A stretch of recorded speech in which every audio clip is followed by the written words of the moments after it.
शेतकरी मित्रांनो, तर सध्या सोशल मीडियावरती अनेक व्हिडिओ व्हायरल होत आहे। त्यामध्ये असं सांगितलं जातंय की शेतकरी बांधवांना आता विनातारण 2 लाख रुपयांपर्यंतचं कर्ज हे मिळणार आहे। तर मग खरोखर हे कर्ज आपल्याला मिळणार आहे का आणि ते मिळणार आहे तर ते कोणत्या बँकांमार्फत मिळणार आहे आणि कोणत्या शेतकरी बांधवांना मिळणार आहे याबद्दल सविस्तर अपडेट आपण आजच्या व्हिडिओमध्ये जाणून घेण्याचा प्रयत्न करणार आहोत। तर शेतकरी मित्रांनो, मी कविता आणि स्वागत करते तुम्हा सर्वांचं आपल्या आम्ही संगमनेरकर YouTube चॅनलमध्ये। शेतकरी मित्रांनो, आता नवीन वर्ष सुरू व्हायला अगदी थोडेच दिवस राहिलेले आहेत आणि नवीन वर्ष सुरू व्हायला अगदी थोडे दिवस बाकी राहिलेले असतानाच आता रिझर्व्ह बँक ऑफ इंडियानं शेतकरी बांधवांना नव्या वर्षाची भेट दिलेली आहे। तर मग ती भेट कोणती आहे तर आरबीआयने तारणमुक्त कर्जाची मर्यादा जी आहे तर ती मर्यादा वाढवण्यात आलेली आहे।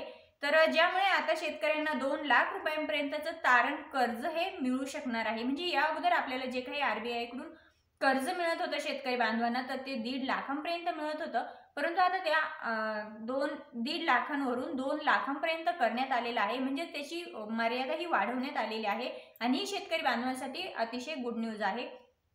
सध्या स्थितीला आरबीआय कडून 1.60 लाख रुपयांचं तारणमुक्त कर्ज हे शेतकऱ्यांना उपलब्ध करून दिलं जातं। मात्र या रकमेमध्ये आता वाढ केली जात आहे।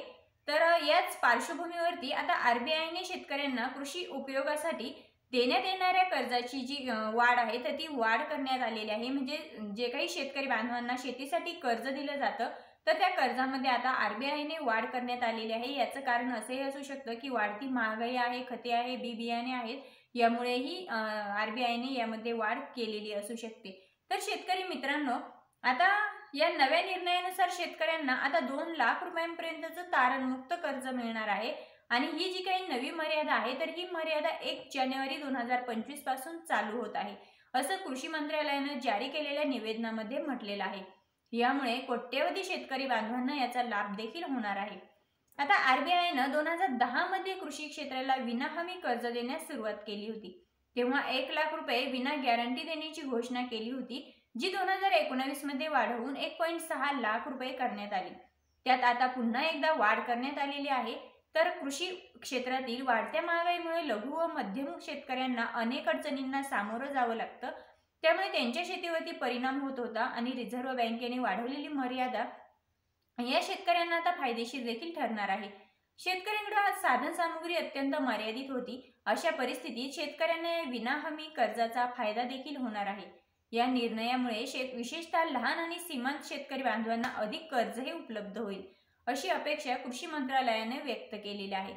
तर शेतकरी मित्रांनो, यामध्ये मी यापूर्वी म्हणजे कालच एक व्हिडिओ सुद्धा अपलोड केलेला आहे। तर ही जी काही रिझर्व्ह बँकेने आता आपल्याला 1.5 लाखांवरून 2 लाखांपर्यंतची जी काही कर्जाची मर्यादा वाढवण्यात आलेली आहे तर ही प्रत्येक पिकासाठी नाहीये। म्हणजे प्रत्येक शेतकरी बांधवांना 2 लाख रुपयांचं पर्यंतचं कर्ज मिळणार नाही। म्हणजे असं नाहीये की तुम्ही बँकेत गेले, तुम्ही तुमची कागदपत्र सबमिट केली आणि तुम्हाला बँक लगेच 2 लाख रुपये कर्ज देईल, असं नाहीये।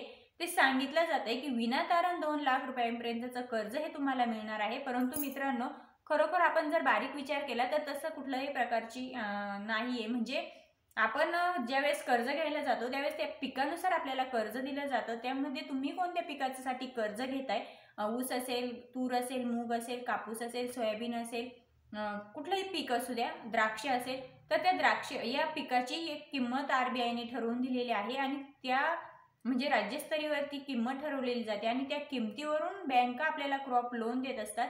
आणि ज्या काही बँका क्रॉप लोन देतात तर ही जी काही किंमत म्हणजे दर जो ठरलेला आहे त्या पिकाचा, त्यामध्ये फक्त 10% कमी किंवा 10% वाढवून बँक आपल्याला देत असतात क्रॉप लोन आणि यामध्ये त्यांना फक्त 10% कमी जास्त करण्याची मंजुरी असते बँकांना दुसरा अधिकार नाही। म्हणजे त्यापेक्षा जास्त किंवा कमी करण्याचा अधिकार बँकांना नाही।